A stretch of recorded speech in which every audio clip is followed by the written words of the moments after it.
Weather is something you do not play with. We get those reminders every now and then. It was windy yesterday. I had a bunch of branches come down in my yard. Yeah.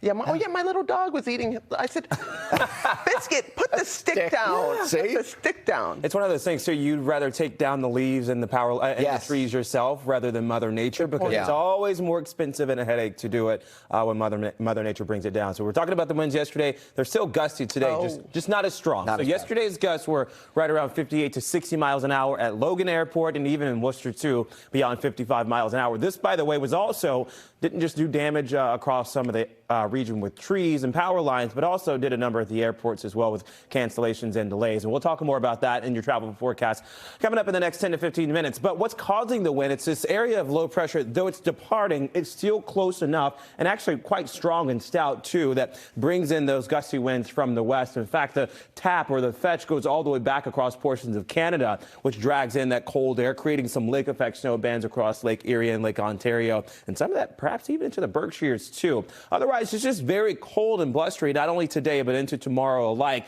And a new area of low pressure, by the way, that develops across portions of the Appalachians. And this will set the foundation for not one, but 2 rounds of snow to the south. There goes the first. Here comes the second. And this is a very, very strong storm, likely to bring snow and ice across Tennessee, portions of the mid-Missouri River Valley, and even into portions of the DMV early next week on Monday or Tuesday. So if you have travel plans there, just know it will likely snarl traffic, and I do mean for hours, if not days, on end down towards the south. Feels like temps in Boston today. Plenty of cold on the way. We are not breaking above freezing at any point throughout the day, and drastically dropping down into the teens and maybe even single digits tonight. The weekend forecast, though it has plenty of sunshine, it's just not warm.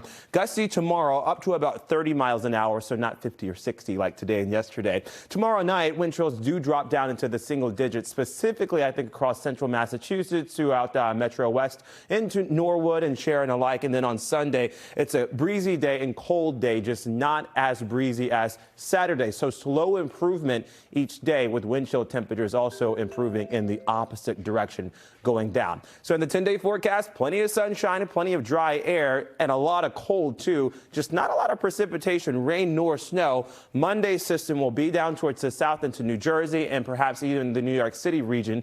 And then a biting cold takes hold next Tuesday and Wednesday, with mountain snow, we think, on Thursday of next week across the interior of New England. Otherwise, here at home, plenty of cold air to talk about, just not a lot of rainfall. All righty, Tevin, thank you. Today